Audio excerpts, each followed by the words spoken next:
Hello. Hi అండి. అందరికీ నమస్కారం అండి. Welcome to my channel. నేను ఇప్పుడు మీ మనసుకు నచ్చే రక్త సంబంధం అనే చిన్న కథను చదివి వినిపించబోతున్నానండి. ఈ కథను కోటమర్తి రాధా హిమబిందు గారు రచించారు. ఇంకా కథలోనికి వెళ్ళిపోతే, అన్నయ్య నీకు విషయం చెబుదామని ఫోన్ చేశాను. బావగారు ఇప్పుడే కాల్ చేశారు. అక్కయ్యకు జ్వరం వస్తున్నదట. అవునా? ఏం జ్వరం? అసలే డెంగ్యూ, మలేరియా, వైరల్ ఫీవర్లు ఇప్పుడు దాదాపుగా ప్రతి ఇంట్లో ఉంటున్నాయి. టెస్టులు చేయించారా? ఎలాగైనా నువ్వంటే వాళ్ళిద్దరికీ ప్రేమ కదా, అందుకే నీకు ముందు ఫోన్ చేసి చెప్పారు. ఇంకా ఏంటటా విశేషాలు? ఇంకా ఏమీ లేవు అన్నయ్య. నీతో మాట్లాడక కూడా చాలా రోజులయ్యింది. ఒకసారి నిన్ను పలకరించి ఈ విషయం కూడా చెప్పినట్లు ఉంటుందని కాల్ చేశాను. ఉంటాను, వేరే కాల్ వస్తుంది, మళ్ళీ చేస్తా అంటూ కాల్ కట్ చేశాడు తమ్ముడు నాగేంద్ర. బావగారు ఎప్పుడూ ఇలాగే మాట్లాడతారు. మీరేంటి వదిన గారి అసలు విషయం బావగారితో చెప్పకుండా దాచారు అంది భార్య నర్మద. వాళ్లే చెప్తారులే. అన్నయ్య ఏదైనా నెగిటివ్గానే తీసుకుంటాడు. విషయం వదిలేసి నాకు చెప్పలేదుగా అంటాడు. మీరు మాత్రం తక్కువ ఏంటి? వాయిస్ బయటికి రాకుండా గొణిగింది నర్మద. వదిన గారి గురించి అన్నయ్య గారు ఎంతగా బాధపడుతున్నారో, పిల్లలకి ఈ విషయం చెప్పారో లేదో. ఢిల్లీలో ఒకడు, ముంబైలో ఒకడు ఉన్నారు. ఇద్దరిలో ఒక్కడన్నా దగ్గరగా ఉంటే బాగుండేది. వదిన గారు ఎంత మంచి మనిషి. క్యాన్సర్ రావడం ఏంటో చాలా బాధగా ఉంది. మనం వెళ్ళొద్దాం. ఇదిగోండి బావగారు మీకు ఫోన్ చేస్తున్నారు అంటూ మొబైల్ తెచ్చి భర్తకు ఇచ్చింది నర్మద. నాగేంద్ర, ఇప్పుడే బావగారు మాట్లాడారు. పరిమళకు క్యాన్సర్ అట.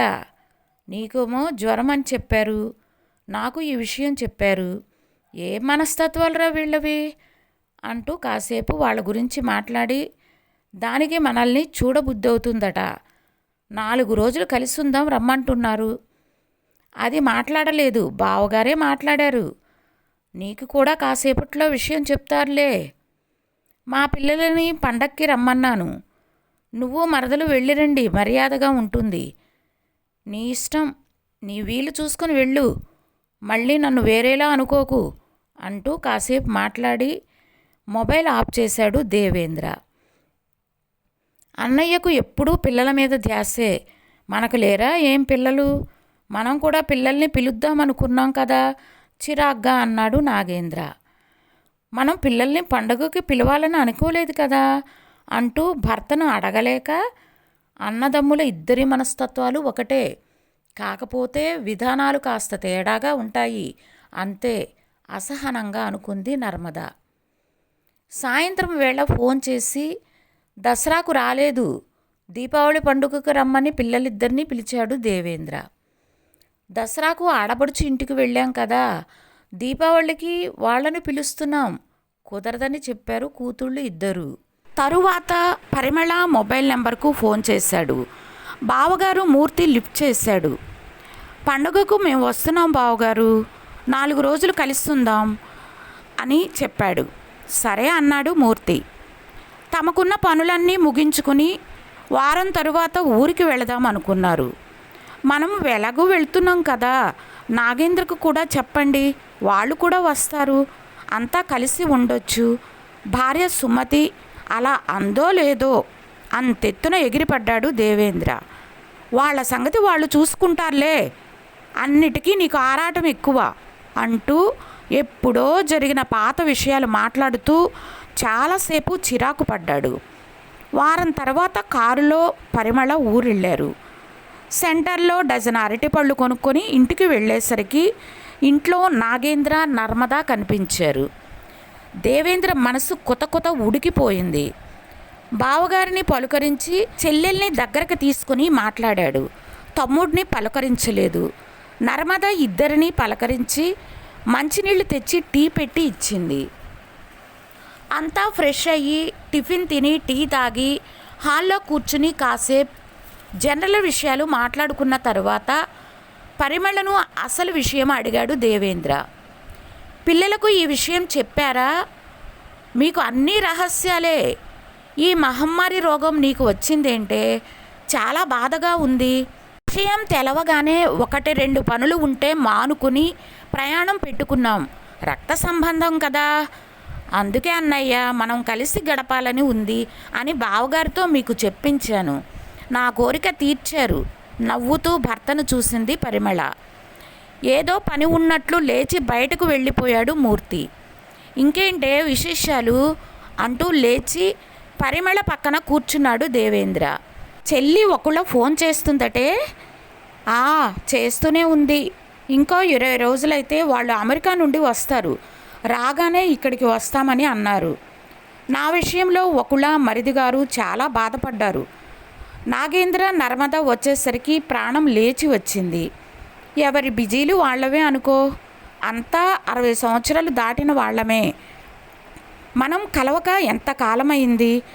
మనం తరచుగా కలుసుకోవాలని నాకు ఉంటుంది. నా మనసు ఆపుకోలేక నేను మిమ్మల్ని చూడడానికి రావడమే కానీ మీరు నన్ను ఒకళ్ళను కలవాలని ఎప్పుడూ అనుకోరు. మన పిల్లలంతా మనకు దూరంగానే ఉన్నారు. మనం చిన్నప్పుడు ఎంత దగ్గరగా ఉండేవాళ్ళం. ఆ చనువు, ఆ దగ్గరతనం ఇప్పుడు ఏమైపోయాయి? మనం అప్పటిలా ఇప్పుడు ఉండకూడదా? మన మధ్య ఇంతింత దూరాలు ఎందుకు పెరిగాయో అర్థం కాకుండా ఉంది. మనం తరచుగా కలుస్తూ చిన్నప్పటిలా కలిసిమెలిసి ఉందాం అన్నయ్య. సుమతి, నర్మద ఒకరినొకరు చూసుకున్నారు. నాగేంద్ర దేవేంద్ర వైపు చూశాడు. కాసేపు 5 మౌనంగా ఉండిపోయారు. నాకు ఒకళ్ళకు ఫోన్స్ కూడా చెయ్యరు.